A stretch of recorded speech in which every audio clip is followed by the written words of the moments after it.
Utah has given my family and I some of the best memories. It is, beyond a shadow of a doubt, my favorite state to visit. It is known for the mighty 5 national parks: Bryce Canyon, Capitol Reef, Zion, Arches, and Canyonlands. But beyond that, there are so many more things to do here, like so many things. I'm going to give you a 3-week itinerary of traveling around the state of Utah. This will not cover everything. It will cover a lot of things, but it will cover some of the biggest and most popular places and some unique things as well. And as always, you can customize this to your liking and skip certain things, spend longer times in certain places, however you see fit for you and your family. On day 1, you're going to fly into Salt Lake City, Utah, or drive in depending on how you're getting there. And I'm not going to give any plans for this first day because it's kind of dependent upon what time you get there and how long you have that day. So just kind of take it easy this day, or kind of explore the city if you want to. And maybe you could grab yourself some dinner at From Scratch, and then get yourself a night's rest for the following day. If your hotel offers breakfast, take advantage of that. If not, the Park Cafe has some great breakfast choices, and you can grab a cup of coffee to get caffeinated. Then you can head over to the Great Salt Lake. I recommend going to Antelope Island State Park, as there's so much here to do. Antelope Island State Park has many trails and hiking opportunities. It also has abundant wildlife and awesome views of the lake. The Great Salt Lake is a terminal lake, which means it has no outlet to the sea. Its size and salt content fluctuate based on the weather. If you wanted to swim here, technically you could. However, the high salinity can make it hard to swim underwater, and it can cause irritation to your skin. We just got in and got our feet wet and kind of got up to our knees at the deepest part, and that was enough for us. My daughter actually had a small cut on her foot that she didn't realize was there until we got into the salt water and it burned. I myself, I don't suggest you take a dip in this water, but if you do, just make sure to avoid any murky areas of water and don't get water in your face because it can irritate your eyes. And after you've explored Antelope Island and the Great Salt Lake, you can head back to your hotel or Airbnb and wash up before heading out to Temple Square. At Temple Square, you can see the iconic Salt Lake Temple. While it's not open for tours because of renovations, it's still a sight to see. You can visit the Church History Museum for free. It features exhibits about the history of the Mormon Church. You can visit the Beehive House and the Lion House, which are the historic homes of Brigham Young, the second president of the church. There are also a few other historic buildings that you can visit while you're there. Explore the gardens at Temple Square, check out the visitor center, or do a pioneer walking tour. If you're there at Christmas time, they do some amazingly beautiful light displays in Temple Square. On day 3, you're going to head to Park City. It's about 40 minutes east of Salt Lake City. Park City is a resort town, so it can be quite expensive to stay here. That's why we're using Salt Lake City as our base and just driving a little extra. This town is known for its skiing, so if you want to ski, come here in the winter. We didn't ski, but we did walk around the town a little bit and go into some of the shops. Fair warning, most of the shops are very expensive, so we didn't really buy anything, but we did go eat at Colley's Sports Bar while we were there. Alright. So, at this restaurant, I forgot its name. What's the name again? Colley's. They also do some vegan options for vegan travelers. They do the Beyond Burger. You just gotta take off the cheese and stuff with plain vegetables. And I'm sure they do a couple other options just for vegan travelers. So, this is my mom's, and she's a vegan traveler, and she has her bakery.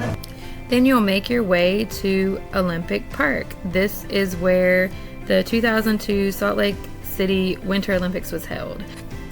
There is a museum inside that offers interactive experiences and gives you a history of the Olympics.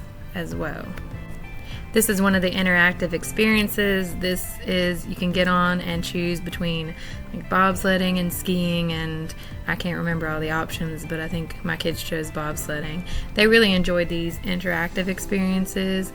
The Olympic Park also trains athletes that are getting ready for the Olympics, and you can also do skiing and stuff here, even if you're not training to be an athlete.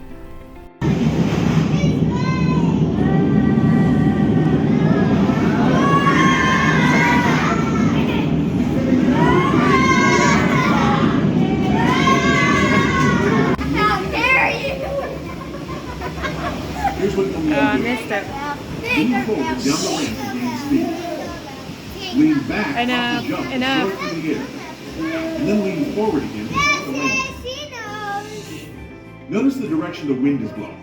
You'll need to lean into it to stay balanced during your flight. Let's try a practice jump. Go ahead and lean forward when you're ready. I don't think you're quite. You gotta lean your whole body forward, honey. Next up is a one-of-a-kind experience, swimming in a crater. This crater is called Homestead Crater and is located about 25 minutes south of Park City. You will most likely need to book this experience in advance as it does fill up. It's also quite expensive at about $30 per person. Homestead Crater is a 10,000-year-old geothermal hot spring inside of a 55-foot tall limestone dome. Temperature stays at between 90 and 96 degrees Fahrenheit. You pay for 1 hour for swimming, and life jackets are required for everyone.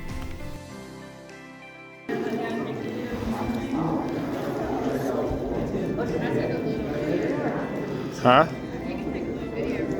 I am.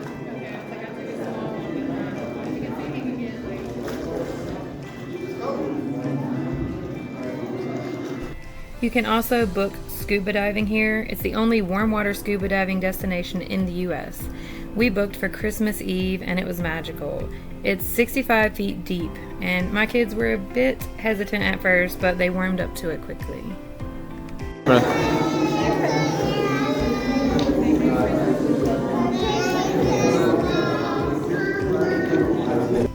You can head back to Salt Lake City for the night, and on day 4 you're off for some hiking at Big Cottonwood Canyon. This area has many hikes with stunning views and cascading waterfalls. You'll have to pick which hike or hikes suit you and your travel companions. One example is the hike to Lake Blanche, which is about 6.5 miles, but comes with a great reward. There are honestly so many hikes and scenic views here that you'll just have to try to figure out which one sounds best to you. The Big Cottonwood Canyon offers views of the Wasatch Range, which is truly magnificent. If you're not up for hiking or have littles that don't want to hike, you can do the scenic drive through the canyon. It's a 15-mile drive that takes about an hour round trip. During the 1800s, miners traveled here in search for gold and silver. You can see what remains of old mines from certain trails. When you've rested a bit, you can drive up to Honeyville, Utah, and take a dip at Crystal Hot Springs, located in Honeyville, which is about an hour north of Salt Lake City. Crystal Hot Springs is a natural mineral resort. They have the highest mineral content of any hot spring in the world. The pools range from 65 degrees to 134 degrees. There are 7 hot spring pools in total, and there are also waterfalls and 2 large slides. The cost is $18 each for everyone 3 and up. It's a $2 extra used for the slide. They offer a discounted rate on Wednesdays after 4 p.m. for families, so make sure to check that out too. Riker, walk!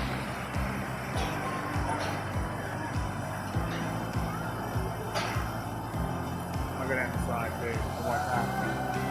You wanna go down?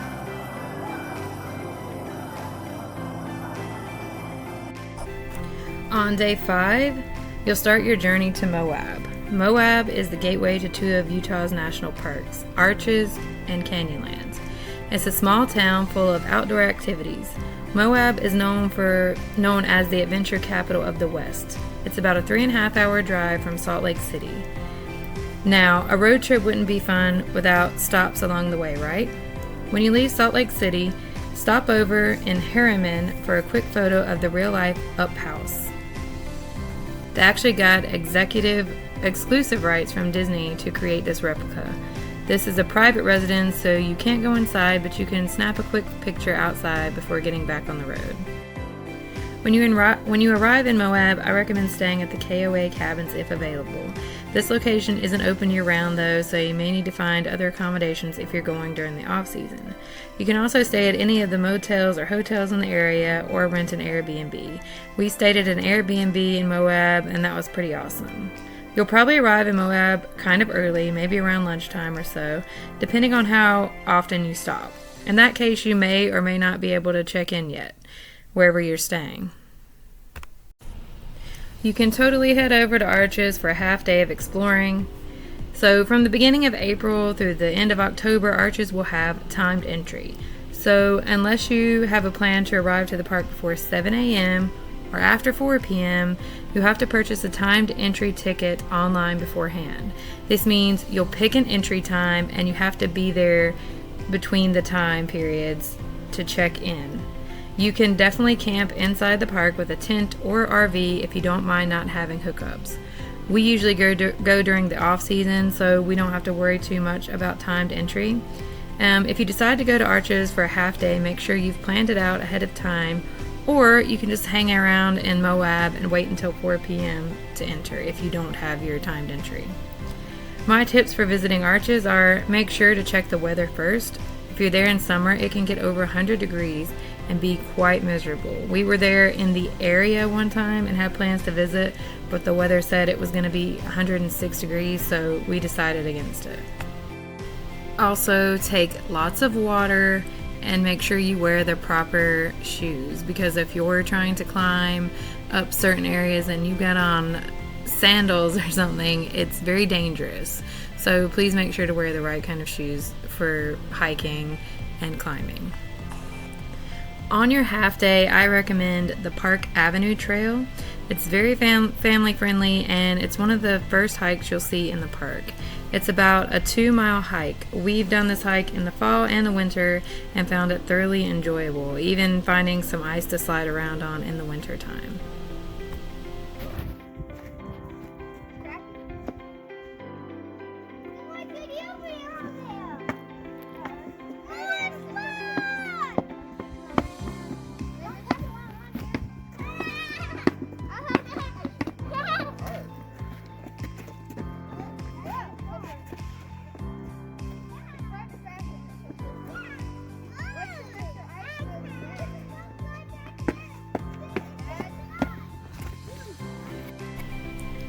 After that, you can make your way to the Double Arch Trail.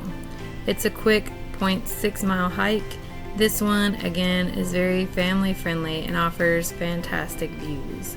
We climbed up to the top to peek out the window. Right there is a good photo of us peeking out the window. And I will say you need to be careful with the kids. One of my kids got stuck, not in this part, but another area. And we had to help them down because they couldn't get down. But once you've done these 2 hikes, you can probably call it a day and head to check into your hotel, Airbnb, and cabin. But before you do that, you might want to get a few groceries at City Market. When we're staying somewhere more than 2 nights, we like to have a kitchen so we can properly cook and not have to rely on fast food or takeout. It gets pretty expensive with a large family. Day 6, you can head back over to Arches again for a second day. Just make sure you arrive before 7 a.m. or have that timed entry ticket. Also, pack snacks and a lunch, as well as maybe a picnic blanket. I'll post a link to our favorite one in the description. On this day, I recommend starting with the Delicate Arch Trail. It's a 3-mile hike out and back. This is arguably the most iconic arch in the park. It's also featured on the Utah license plate. This means there may be some crowds depending on the time of year you go. The next hike is Windows Loop and Turret Arch. This one is an easy 1-mile loop. It's family friendly and offers amazing panoramic views. The last hike of the day, I recommend Skyline Arch Trail. It's about a half a mile and it's relatively easy. You can access it from both sides. If you go in from the amphitheater side, there's a paved path. We hiked it in the snow with no problem, and we actually went in from the unpaved side. It was actually like a little winter wonderland. End your day by catching the sunset in the park if you can. The next day you'll be spending a half day in Arches before heading over to Canyonlands. On day 7, you'll head over to Arches in the morning. So the only hike planned for this day is the Devil's Garden Loop Trail. This is because it's the longest trail in Arches at 7.8 miles long. I suggest getting there early. This hike is pretty strenuous with some areas that may be very challenging for kids. The good news is that there are plenty of turnaround points on this trail, so if you don't feel like committing to an almost 8-mile hike, you'll be completely fine just turning around. This will end your time at an Arches National Park. There are so many hikes to do here, so if you feel like you need an extra day or two to explore, please take it. Make your way to Canyonlands National Park. Canyonlands is about 30 minutes southwest of Arches National Park. It is divided into 4 districts by the Green River and Colorado River. On this half day, I recommend going to the Island in the Sky Visitor Center and hanging out in that district. This area has a lot of shorter hikes. The Mesa Arch Trail is about half a mile and is probably one of the most photographed. It's an easy hike for kids as well. Another short hike is Gooseneck Overlook, another half-mile hike with stunning views. You can hang around this area and do a scenic drive through as well. This area has quite a few very long, strenuous hikes, the longest hike being 11.8 miles. If you're an avid hiker, you can definitely find plenty to do and see here. You can easily find the map of Islands in the Sky hikes and see what best suits you. After you finish for the day, head back and grab some dinner at the Moab Diner. They have some pretty awesome burgers, according to my husband. The next 2 days you'll spend exploring Canyonlands National Park. Because this park is so huge and there's so many hikes that you can do with many different levels of difficulty, I won't try to plan it out for you. If you grab the map from the government website, you can look over it and see what you think will best suit you and your family. An honorable mention here is Dead Horse Point State Park. Is a popular destination where you can get a view of the canyons, LaSalle Mountains, and Colorado River all in one stunning viewpoint. There are over 24 miles of hiking and biking trails here, and you really can't beat the view. I'd love to be here at sunset or sunrise and just see how beautiful it actually is. On day 10, you'll be traveling to Monument Valley. Monument Valley is located in the Navajo Nation on the border of Utah and Arizona. It's known for its sandstone buttes and mesas and vibrant coloring. You may also find it familiar as it was in the movie Forrest Gump. It's also been used in several Western films dating back to the 1930s. This land is considered sacred to the Navajo Nation. There are a few hotels nearby and they do have a KOA. However, I wouldn't exactly consider it budget friendly.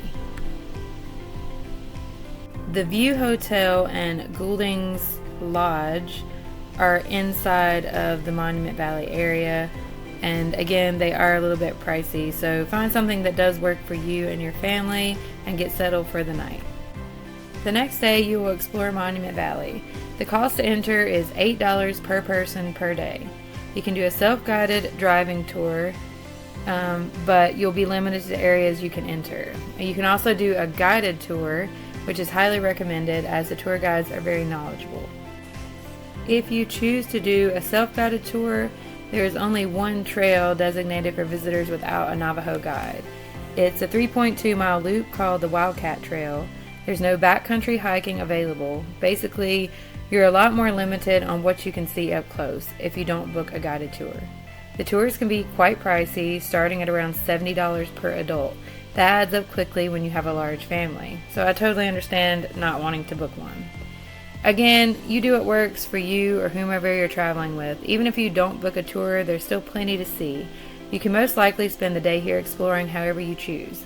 If you need to grab some food, there are 2 main dining options in Monument Valley: the View Hotel and Restaurant and Goulding's Lodge Restaurant. If you prefer to just grab something quick, you can drive a few miles to Kayenta, Arizona for some fast food options. You can then head back to your hotel for the night. In the morning, you'll be driving to Kanab on day 12. Kanab is in the southwestern part of Utah, and it's my favorite area of the state. There's just so much to do here, and it's so laid back, and I just love the vibe here. On your way to Kanab from Monument Valley, you'll drive through part of Arizona. You have to make a stop at Horseshoe Bend. It's magical. Horseshoe Bend is located in Page, Arizona. It's a geological formation where the Colorado River literally looks like a horseshoe. The cost for cars is $10, and it's well worth it. The hike to the overlook takes about 20 to 30 minutes. Just watch your step and watch your kids once you reach the overlook. One wrong step could be a horrible thing. It's just like any other canyon or anything. There's drops off, and you just have to be careful. We got some stunning photos here, and the kids really enjoyed climbing on some of the smaller rocks that were back away from the overlook. Horseshoe Bend is located in the Glen Canyon Recreation Area, which spans from Arizona to Utah. You can continue driving and stop in at the Lake Powell Dam. It's officially known as the Glen Canyon Dam. It's a huge concrete arch dam in Arizona that forms Lake Powell, which provides hydropower and water storage for the Southwest. The dam created America's second largest man-made reservoir. Stop in at the Carl Hayden Visitor Center for information or tours of the dam. Keep driving towards Kanab and you'll approach a sign that says Glen Canyon Recreation Area on your right. This is an awesome place to go in the warmer months for boating, fishing, swimming, and other water activities. Unfortunately, we were here in the winter and it was empty, though it was cool to be the only people here and enjoy the natural beauty with a little peace and quiet. I mean, at least as much peace and quiet as possible with children around. After you've explored here, you can make your way into the town of Kanab. Kanab is a great base for exploring Bryce Canyon National Park and Zion National Park. It's also home to many other outdoor activities. We stayed at Airbnbs and we've stayed here at Aiken's Lodge, which we really enjoyed. It had plenty of space for 6 people, but no kitchen, unfortunately. Kanab also has a KOA, but it is not open year-round, so just make sure you check on that if you plan on staying there. You'll check into your accommodation and get some rest for the day of exploring the following day. On day 13, you'll get up early and head to Bryce Canyon National Park. It's about an hour from Kanab. Bryce Canyon is well known for its amphitheaters filled with hoodoos, arches, and colorful cliffs. This might be my favorite national park in Utah. There are 31 hiking trails here. One of our favorites is the Navajo Loop Trail. It begins and ends at Sunset Point. There's a series of switchbacks known as the Wall Street section, which are just stunning. It is 1.3 miles long and takes you down into the canyon where you can see more awesome views of the hoodoos and rock formations. You'll spend the day here in Bryce Canyon. I'll recommend a few hikes, but it's probably more helpful to go to the website and check the length, difficulty level, and elevation before choosing your hikes. Careful. Yeah, stop running. She's not running, but she don't have the right shoes on. No, you have Air Jordan. No. Alright, Noelle. No, hey, hold up. It's ways, remember, don't I? Come on, you can't, you're not supposed to go in there. Oh, it feels nice right now. Goodness. Oh, it doesn't feel like this in the sun.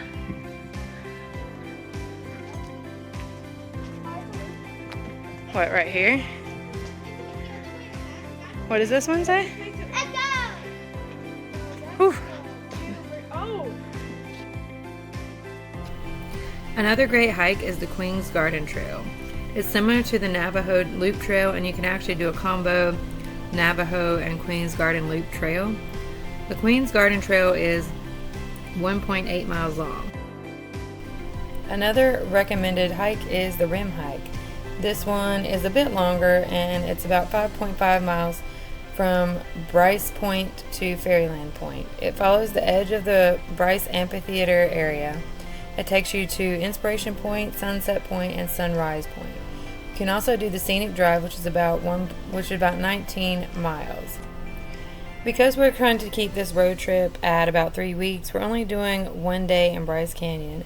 Feel free to spend longer if you like, obviously, but for the purpose of this video, I've just got a 1-day itinerary for this area. Day 14 will be spent in Kanab. You'll get up early to get to the Coral Pink Sand Dunes State Park. If you are here in the summer, you have to arrive early before it gets too warm, or it'll be miserable and you'll actually burn your feet. We did not have a good experience here, but hey, learn from our mistakes. We actually got up early to do another hike first and then headed to Coral Pink. It was still like 11 a.m., but it was already getting hot. You can rent sandboards to use going down the dunes, or you can use your own. We had our own, so we opted to do that. Our first mistake was thinking that we could just get there, drive around, park where we wanted, and get out and do whatever sand dune. If you've ever been to White Sands National Park, that's how it works there. Here, you have to park and walk what feels like a mile to get to any dunes. As you know, walking in sand can be difficult, and to add to that, it was already almost 95 degrees outside, and by the time we got to the dunes, we were done. Another thing is we didn't bring enough water. We started with the whole 1.5 gallons, but because we did the other hike first, and there were 5 of us plus a dog, our water had dwindled. We were making it last though. When we actually reached the dunes, our sled just didn't work at all. The kids tried and failed a few times, and then we were just ready to leave. We were hot, I was 5 months pregnant, water was almost gone, and we still had to hike back to the car with the hot summer heat beating down on us. By the time we got back to some shade, we all just sat down and took some deep breaths. There were a few other people that seemed to be having a hard time too, so I'm pretty sure you could probably suffer from heat exhaustion and dehydration, so you need to be very careful.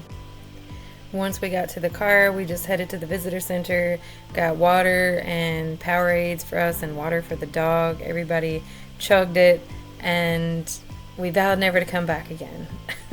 I'm being a little dramatic, but I don't think we would come back again.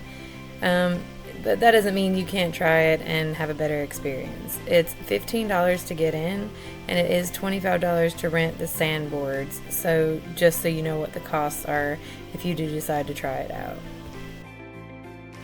Next up, you'll go to Belly of the Dragon. This is a hike in Kanab. I literally just put it into my GPS and it took me to this side road that takes you to this kind of parking area for the entrance of the trail. Belly of the Dragon is a short hike through a man-made sand tunnel. It was originally used as a drainage tunnel, but erosion gave it the ripple effect that we see now. It's only about half a mile round trip.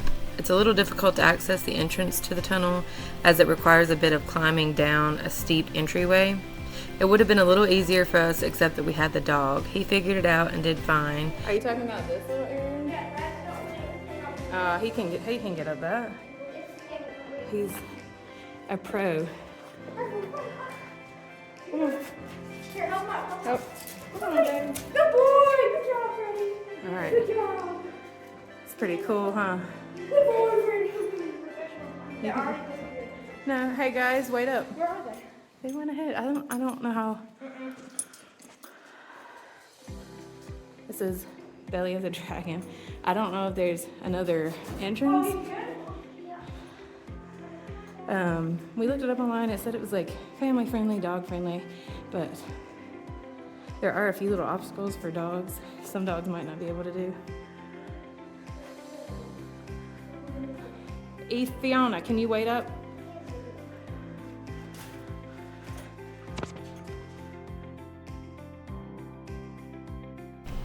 We got here early and there was no one else here. However, by the time we were done, which took us about 30 or 40 minutes, there was another car or two pulling in. So I'm not sure how busy it gets, but it was pretty, it wasn't very crowded while we were there. The next area you're gonna head to is the Moqui Cave, which is also in Kanab. The Moqui Cave is a natural sandstone cavern that has been turned into a museum and gift shop. In the museum, you will find Native American artifacts and geological exhibits. The cave itself was once used by the Anasazi people for food storage. We were here in winter and the museum and gift shop were closed, but we just hiked to the top and went into the caves. Just be careful because it is steep and it can be difficult for little ones to traverse. You can go inside and explore the caves and get some cool photos. We're walking to the caves now. Yeah, we're going to the caves. I forget the name. But they're in Utah. Moquai. Yeah. Patrick, Moquai something. I'm back here, so watch Eve. Moquai Caves. In Utah. So we're up pretty high to keep an eye on the little ones and the big ones. The kids are over there. Looks pretty cool. Walk. Target's all over the side of the mountain. It's pretty cool. Alright, we'll video some more when we get to the cave.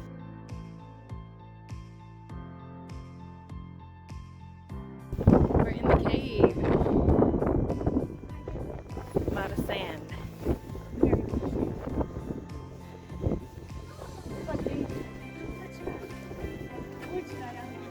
It's crazy because like in here there's sand, out there there's not. Patrick, just keep up with Fee, please. It's hard to walk in the sand too, isn't it? While you're in Kanab and after you're done exploring this day, make sure you try some of their local eateries. We loved Rocking V Cafe and Peekaboo Canyon Wood-Fired Kitchen, sorry. They both have great vegan options as well. On day 15, you'll spend the day in Zion National Park. Zion National Park is Utah's most popular park. It's known for its beautiful red rock canyons, prominent sandstone cliffs, and diverse ecosystem. Zion Canyon is an iconic feature of the park. There are over 100 hikes here. That being said, I will not try to plan out which hikes you do. I'll leave that up to you. I'll point out some of the most popular and some of our favorites though. My tips for visiting Zion are get there early. We were there 2 days after Christmas, and the parking lot for Zion Canyon Visitor Center was practically full. That being said, the park itself was very quiet and there weren't crowds of people. I did find this park the most overwhelming of the 5 though. The shuttle is definitely your friend here. You can't get to most of the scenic areas without taking the shuttle. If I'm being honest, I probably won't be a whole lot of help navigating Zion. I don't even really remember the name of the hikes we did. We were there when it was snowy and cold, so we didn't get too much hiking in with 4 kids. Plus, we were there at the end of 2021 and masks were still required for riding the shuttle. On the first day, we forgot masks, so we couldn't get to too many places. See a lot of cacti. Careful. And you can see a lot of cacti. So, there's my dad. Come on, up here, this way. No, that way. Be careful up this bit. Right, Patrick. Don't. Alright. Where's Fee? Okay. Here.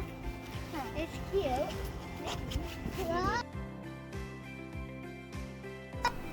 On the second day, we did remember to bring the mask and were able to do more because we were able to actually get on the shuttle. I definitely feel like this park deserves 3 or 4 full planned out days. We enjoyed it anyway, and I'll tell you what we learned while we Say were there. hello. I'm going to make a video for Mama. Say hello. Hello, Mama. What are we doing? Hiking. Hiking in the snow. It's a bit slushy, so we have to be careful. Yeah. So Aoife needs to move away from the edge.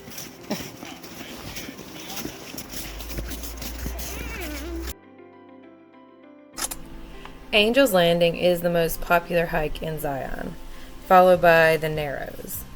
Angel's Landing is a challenging hike with narrow exposed sections, and there's like a chain to guide you up because it's so steep and narrow and you need something to hold on to. And apparently in the summertime it's a little bit more dangerous because there's so many people and you kind of have to wait your turn and navigate all the other people. If heights are not your thing, I would definitely give this one a miss. I myself had no desire to do Angel's Landing, especially with kids, because I just don't think kids would be able to do it very well. But I did, however, want to do the Narrows. In this hike, you are in the water a lot of the time, walking in the water, so we didn't want to try to do it the first time when it was freezing cold outside and with all the kids. To have special gear in order to do this hike, which can be rented or you can bring your own if you have it. Some of the family-friendly hikes are the Emerald Pools hike, which I believe is one of the ones we did, and you can go behind a waterfall on that hike. But we were there in winter, and actually that part behind the waterfall was closed for safety reasons. You can also do the Parousse Trail and Riverside Walk, which I think is one of the other trails we did. Again, I'm sorry, I wasn't very good. The Riverside Walk Trail is, I think, the one we did where one of our kids got a wet sock and then was just miserable. We took her sock off and gave her our sock, and she was just done, and so we had to turn around. But it was very pretty, and the kids had a snowball fight while we were there as well. You can do either or both of the scenic drives in Zion. The Zion Canyon Scenic Drive is this one, and then you can also do the Zion Mount Carmel Highway Drive.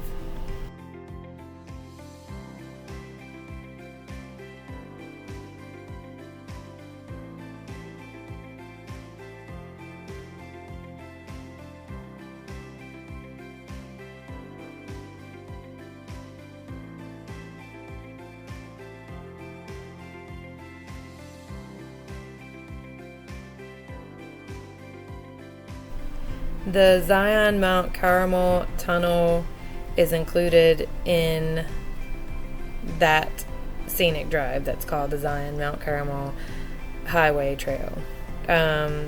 So you'll spend 2 whole days here, so make sure to figure out which hikes you might want to do, or you can just do like us and show up unprepared. And then after that, you're gonna head on to Capitol Reef National Park. But before you head there, I have 2 honorable mentions for Kanab.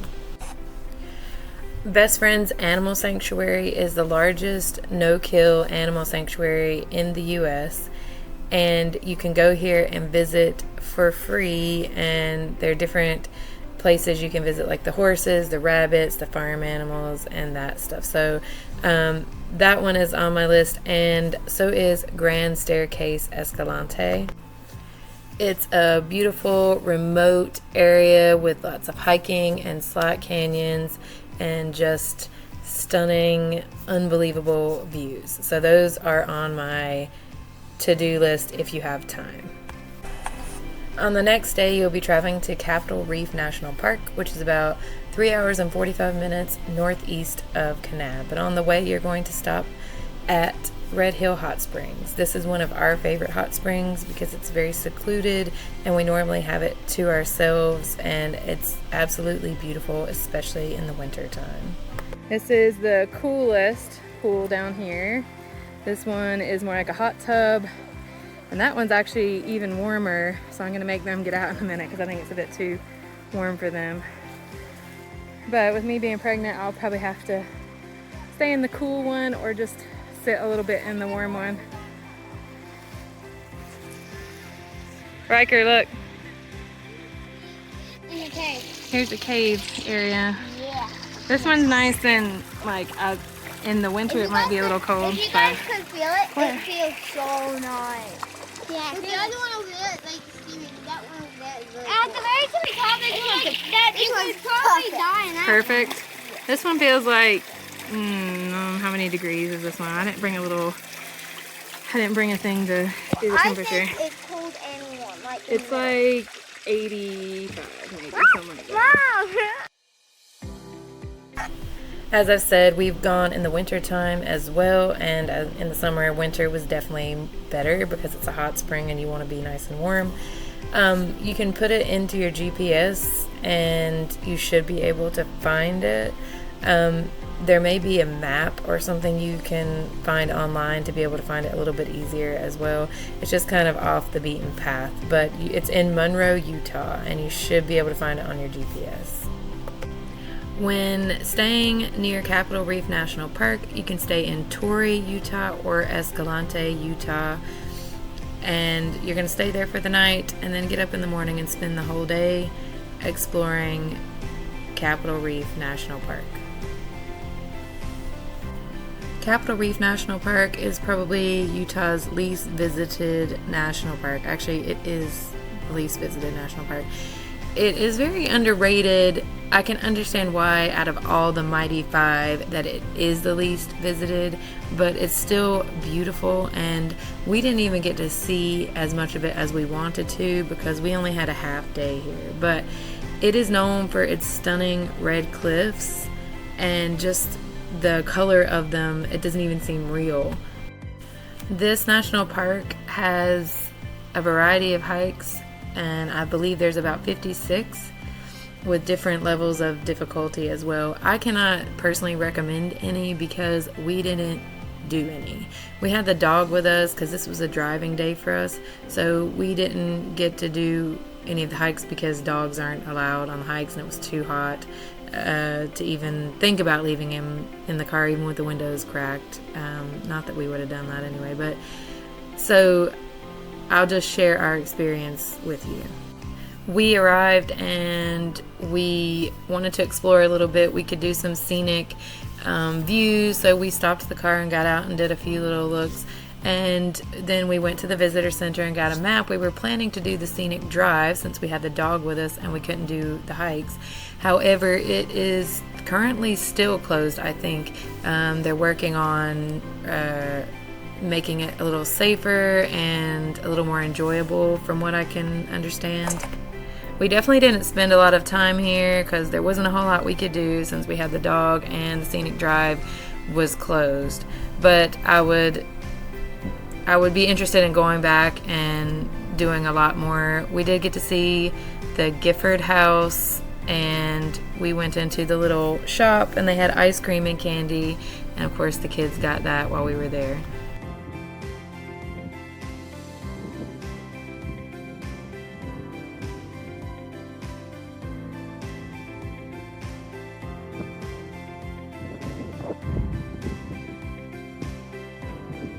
This is Kanab.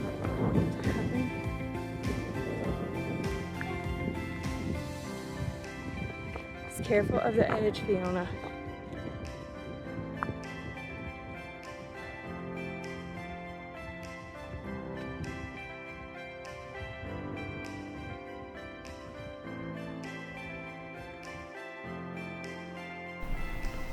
So you'll spend the whole day exploring Capitol Reef National Park, and then the next day you'll get up and head to your final area of Utah to finish up your road trip.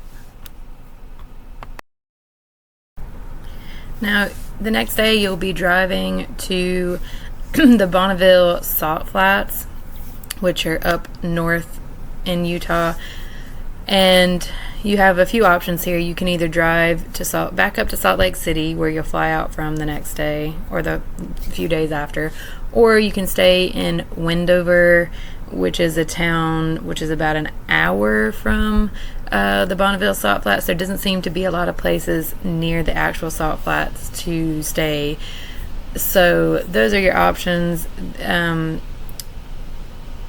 I don't know. I would recommend probably heading back to Salt Lake City and just driving out. It's about an hour and 20 minutes from Salt Lake City. So wherever you end up, you can go there and stay for the night and then get up in the morning. It'll be your last day, and you can go explore the salt flats. Now, these salt flats are basically a hard white sand crust, and they are the remnants of Lake Bonneville, and I think they're about 30,000 acres. If you're wanting to get that mirror-like effect, you're going to want to visit in late winter, early spring. Otherwise, fall is a good time to visit. You can go and walk around and get some good photographs. You probably won't spend all day here, so when you're done, you can head back to wherever it is you're staying. And if you're staying in Salt Lake City, you can just go ahead and get some rest, and then you'll get up in the morning to fly out or drive out, or however you got there. If you're staying in Wendover, you'll have to make the drive back to Salt Lake City, which is about 2.5 hours, I believe. So anyway, this will conclude our Utah road trip. I hope I have inspired you to get on the road and travel to Utah, because it is an amazing state, just beautiful. Every inch of it that we've explored, we've loved. So if you like this video and you want to see more like this, make sure you like and subscribe.